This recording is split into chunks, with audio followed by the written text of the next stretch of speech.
Thanks very much for staying. This is the midweek edition of the Marketplace. Now, Ghana is facing suspension from the Extractive Industries Transparency Initiative, EITI, the global benchmark for the transparent and accountable management of extractive industries, including mining and oil and gas. This is despite a brilliant start in the program, as well as 2 international awards so far, one as recent as October 2017. Let's have the details in this report. According to a source close to the multi-stakeholder group which serves as the governing body of the Ghana EITI, the risk of suspension is as a result of the country's inability to produce a report since 2014. This was reportedly disclosed last week during a familiarization visit by the chairman of the EITI International Board, former Swedish Prime Minister Fredrik Reinfeldt. In 2016, at the EITI Global Conference in Peru, Ghana was adjudged an exemplary country for using the EITI for wide-ranging reforms in the mining, oil and gas sectors. There, however, appears to be some suspicion among the global EITI fraternity that Ghana's commitment to transparency and the fight against corruption in the country's extractive sector is worrying. Some stakeholders suspect the visit by the chairman of the EITI International Board to Ghana was ostensibly to confirm the level of political commitment to the initiative, especially against the backdrop that reporting appears to have been stalled. The EITI requires timely publication of EITI reports. Failure to meet the required deadline would result in the suspension of the country. The suspension will be lifted if the EITI board is satisfied that the outstanding EITI report is published within 6 months of the deadline. If the suspension is in effect for more than 1 year, the EITI board then delists the country. Ghana is now only racing against time to produce a report by close of year or face the suspension. Now, the proposed merger of ADB and NAB Bans appear to be negatively affecting operations of the 2 banks. This is what Joy Business has picked up from persons close to the 2 banks. George Wiafi has more. Joy Business understands the disclosure has created some uncertainty for the 2 banks. This is because there isn't any formal communication to the board and management to even spell out how this move would actually be implemented. The move is said to be one of the reasons that forced investment firm Belster Capital to take steps to sell its shares in ADB. A director close to one of these banks have told Joy Business they've had some challenges in opening fresh accounts, especially for retail clients, and even closing new deals, all because of this news about merging ADB and NAB to create a national development bank. However, for some, the consolation for ADB now is that this development hasn't affected the share price, which has gone up by more than 77% to reach 5 Ghana cedis, 64 pesos, after listing on the Ghana Stock Exchange. Some have argued that it might be good for government to quickly come out with details of this proposed measure to help deal with this uncertainty.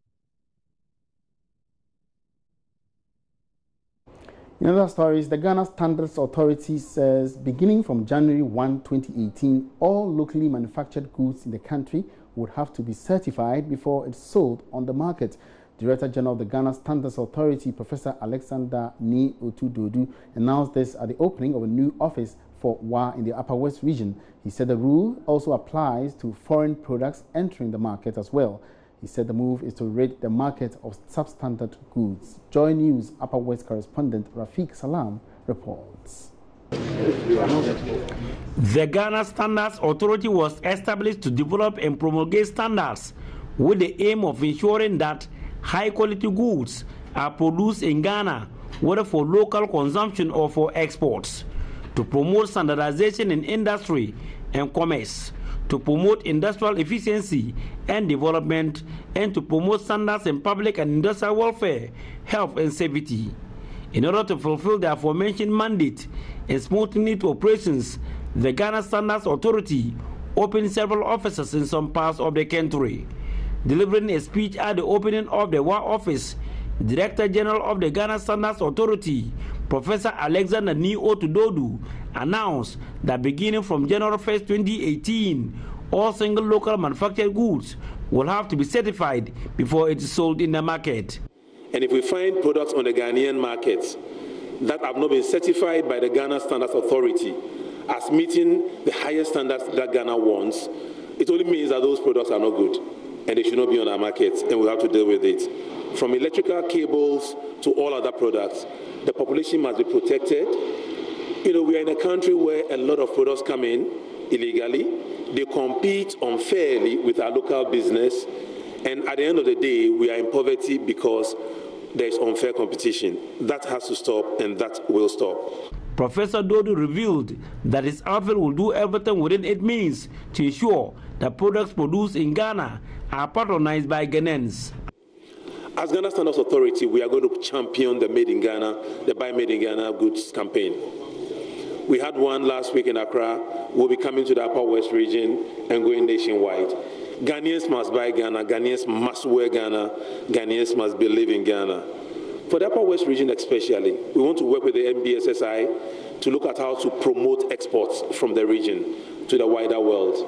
Already we have spoken about the shea butter industry, whether raw shea or processed shea. We know there are markets out there for it, and we know for a fact that if we improve on our packaging and we'll give support, we should be able to export enough to create jobs. Everyone here knows the current biggest problem of Ghana, lack of jobs for the youth. Upper West Regional Minister Alhaji Suleiman Al-Hassan commended the Ghana Standards Authority for opening the office and urged the people to take advantage of it.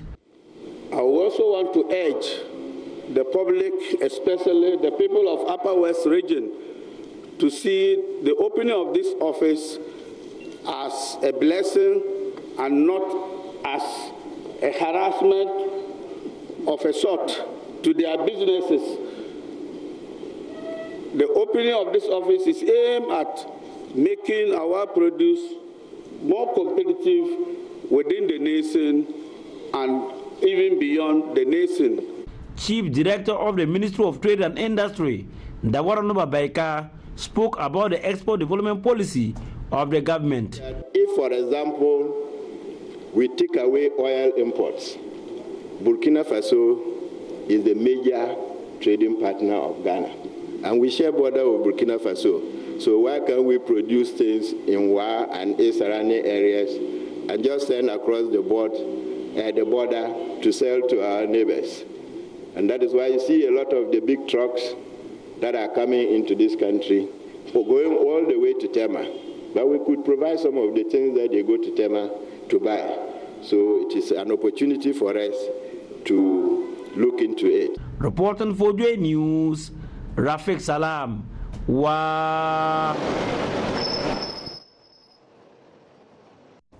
And back here in Accra, the Ministry of Energy has met with LPG marketers and representatives of the National Petroleum Authority, NPA, over issues regarding the new gas recirculation module which takes off in 2018.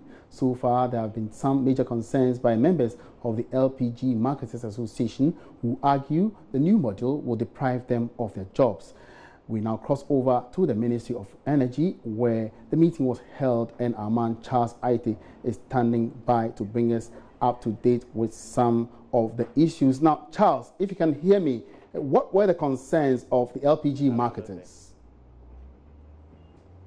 Well, they raised quite a number of concerns. The very first one is, the fear of them losing their jobs in the wake of the recirculation model, which comes up in 2018, all things being equal. Other concerns that, were also raised has to do with, the proximity in terms of the relevance of this very recirculation model and how it's going to affect the old system, actually. And the other concern has to do with the key role of these LPG marketers in this very new recirculation model, Emmanuel. And what was the assurance by the Deputy Minister of Energy?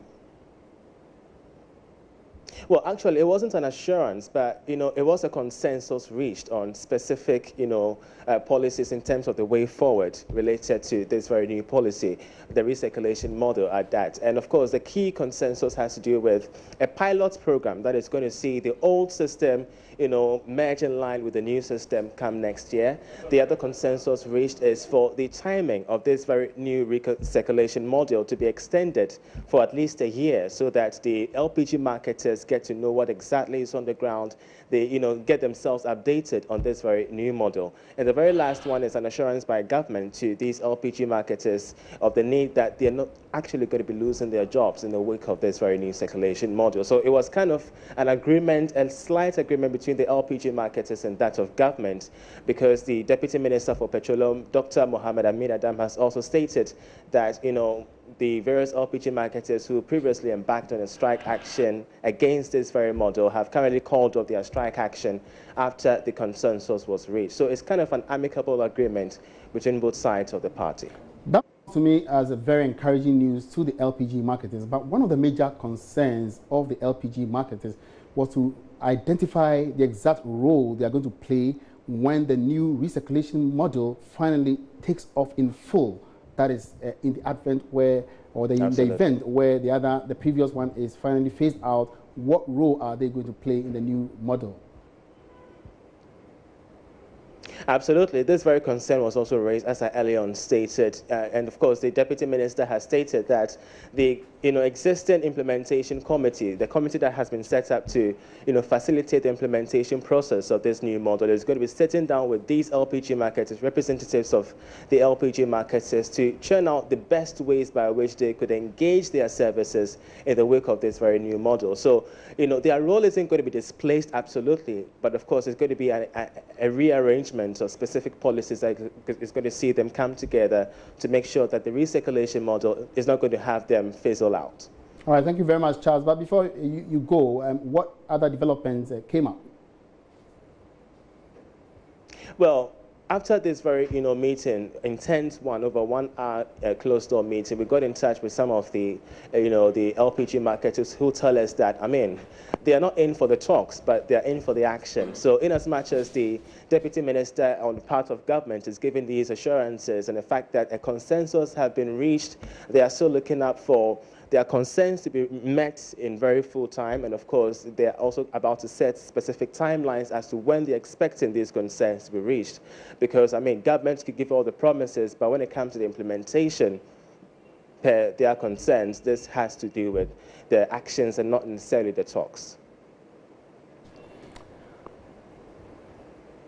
Thank you very much, Charles EITI, for that update. Charles EITI reaching us live from the Ministry of Energy, where the Deputy Minister of Energy, Dr. Mohammed Amin Adam, this afternoon addressed the LPG Marketers Association over their concerns regarding the introduction of the new gas recirculation model, which finally takes off in 2018. Still on the marketplace, the country recorded a 9.3% economic growth rate ending September this year. That's according to the third quarter GDP estimates released by the Ghana Statistical Service a while ago. Now, George Wiafe was at the briefing and has joined me right here for some updates. Now, George, what is the key driver of this particular? It looks like oil production was the main factor, and the fact that they did about over 70% growth, it tells us that that was the main reason. So, Wiafe, what does this mean, or why have we gotten here? So the Ghana Statistical Service would normally do a year-on-year growth. So if you look at September last year, we did a 4.6% growth. And now on that one, from September last year to September this year, we've seen a 9.3% growth, meaning that there were a lot of economic activity that was taking place in the economy. And when the service went in to do their normal calculations, this is what we saw in terms of it expanded by 9.3%. If you do the math, if you try to do the comparison again, the last time we saw such numbers was in 2014. So some would say it is quite a significant growth in terms of the economy expanding. Let's watch Bawa there. He is the acting government statistician, explaining to us what other key areas contributed to this growth. Mining and quarrying sector grew by about 40.8%, and within that sector, oil and gas actually expanded by 72.2% during the third quarter of 2017, and this was the main cause of the rise in the growth rate that we are observing. We have other areas in industry which also contributed to this increase. We have water and sewage recording a growth rate of about 21.5%, and electricity 15.3%. Then manufacturing also grew by about 5.3%, and these significantly affected the growth rate. Well, one would ask that what is causing this sustained trajectory that we have seen? The sustained trajectory is mainly due to expansion in oil and gas production from the TEN and Sankofa fields. Yeah, these have come on stream, and there are significant increases in the production compared to about 3 quarters ago. Yeah. The World Bank has also projected some strong growth for us next year. Are we likely to hit what the World Bank and even IMF is projecting for us? We would prefer to measure. They have projected growth, and we want to stay off projecting and predicting so that we can independently measure. All right, so that was the acting government statistician. But George, it looks interesting because last year we had some challenges with oil and gas production, and still it's spiraling the growth. So you're talking about challenges in the Jubilee oil field, exactly. But don't forget TEN as well came on board. So maybe that one even out in terms of capturing the production as well as the export of crude oil, which is factored into the whole calculation of the GDP and economic growth rate. So that is what we are actually seeing. So let's look at the sectoral performances. Exactly. Agri appears to be getting its groove back in terms of its contribution to the GDP growth. And it had about 10% growth in terms of agriculture during the period under review. Fishing sector, actually, or the fishing sector did, I think, almost 17% or even more than that in terms of its contribution to the agricultural sector. Let's look at industry as well. It went up by 16%. And if you look at the area that pushed industry up, mining and quarrying, oil and gas doing almost about 72%.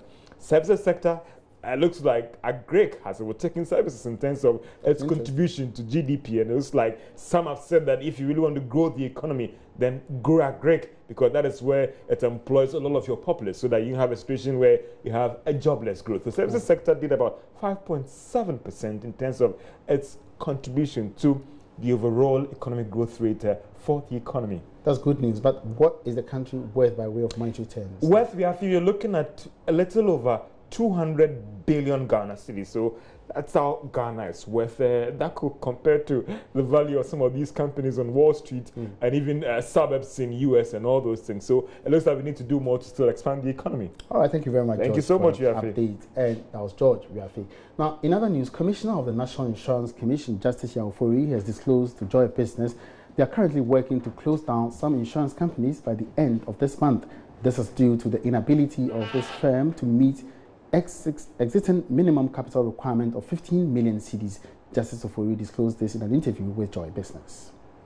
We have a couple of them, and we're dealing with them. Some of them are actually going to be asked to actually leave the market. Some of them have been asked to actually inject more capital, but there's a deadline given by the Commission to all these companies. If they don't meet the deadline, then we are actually going to trigger the process of shutting them down. Nisha, we heard about 3 companies. Are they still 3, or they are down to 2, or there have been 5 of them?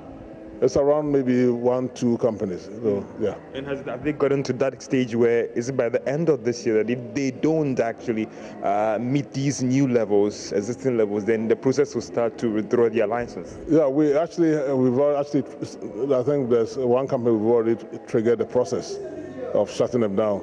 So we're looking at how we deal with existing customers, and then maybe transferring them to another company so that they still have coverage. It's always a difficult thing to do, but we as regulators, we are there to make sure that the customer or the consumer or the policyholder, this person's interest is always protected.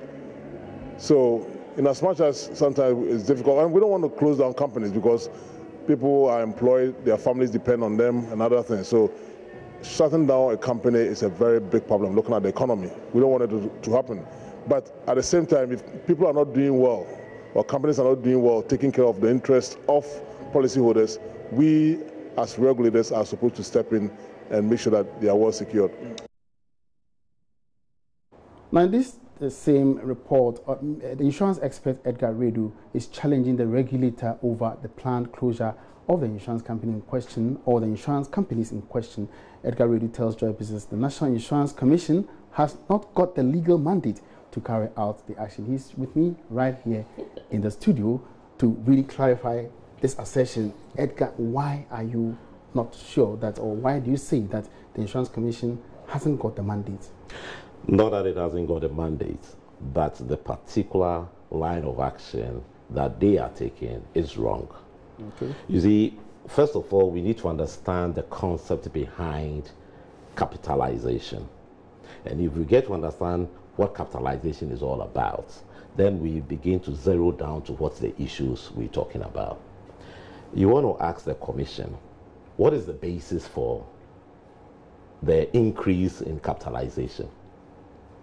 Okay. You don't do things whimsically and capriciously. There are bases for which you ask a particular company to recapitalize. And it is based on the size of the company and then the risk that the company has exposed itself to. We call it risk-based capital. What risk-based capital did you do? And then you put up a flat fee that everybody must be capitalized to that level. The law also states clearly that if you are not able to recapitalize to whatever level, it is the duty of the Commission to structure itself to bring you up. But then you pay a pecuniary figure, which is stated in the schedule.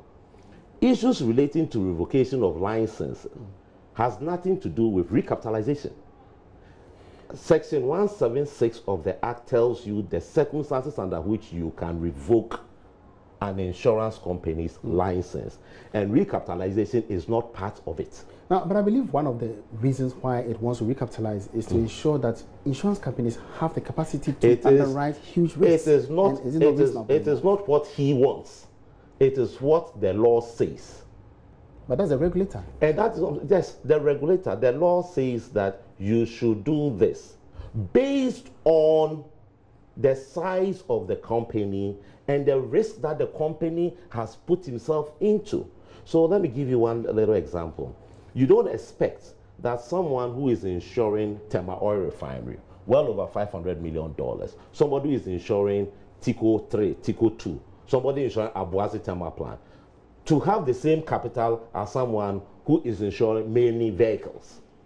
Okay. That exposure is different, so you don't put them in the same category. And it tells that if you come to look at it, what is the basis? You don't have an LI. An LI should rather set you as to how you do it. So you don't just get up and jump and say, today everybody should recapitalize to this level. It is totally wrong. Now, are you trying to say that the reasons behind capitalization in the banking industry is quite different? It's quite different. It's just like market capitalization on the stock market. It's totally different from what happens in insurance. Capitalization in finance is different. Capitalization in accounting is different. So what do you think should be done to resuscitate these sinking firms which are yet to leave? I mean, you have a duty. What you have to do is this. You need to go back and look at the sort of reinsurance arrangements they have made. You have to look at whether there's a need for them to increase or decrease their retention. What sort of businesses should they underwrite? How do you bring them back? What I'm saying is that the failure, you see, first there is a minimum capital. There is first a minimum capital. Sure. Then there is a capital that you have to go to based on what you are doing now. So you ask the commissioner, what is the basis for setting the figure at 15 million? And one of the things you must understand is that the capitalization is supposed to be liquid money. It is for your day-to-day operations. So if you have 15 million sitting down as day-to-day operation, you should understand what it means. Because some of that money could have even been in serious investments. Right, now we don't have much time, but quickly, the insurance commissioner wants to raise the capital to 15 million. What's your... He is wrong. He hasn't got that right. He must do it according to law. That's why you don't just get up and say, because I'm the commissioner, so I've decided that everybody should raise his capital to this. He needs an LI to do that. And that is what we call risk-based capital. Those are the bases you use in determining how much somebody needs as capital. That is what we need to emphasize on. All right, thank you very much for your time, Edgar Redu. And Edgar Redu is an insurance expert. He's been challenging the Insurance Commission's right to close down 2 insurance companies and also to increase the minimum capital requirement for the industry. Finally, before we go, Christmas is just around the corner, and there would be a variety of confectionaries competing for your attention. But remember, when eating sweets, the amount of fat and calories we consume can soon add up without us even realizing. Well, that prompted a business idea for Kati Sechi, CEO of ADB, a confectionery startup. She figured out how to make real healthy sweets, and she's a feature on today's episode of the Joy Business Van. Here's what to expect. Everyone, I am Katie G, CEO of ADB. Welcome to ADB headquarters, where we make all the organic snacks that you love. The whole concept behind ADB is that we're getting older. We're not getting younger. So how can we eat sweets, enjoy sweets, and stay healthy? That's where ADB comes in. So get ready. I'm going to take you through the process and tell you how you can get ADB for yourself.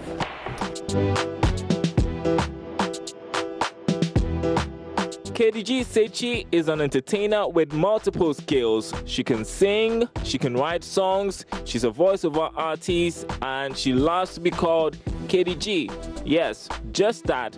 And in as much as she loves to sing and do all that, she has discovered a new passion.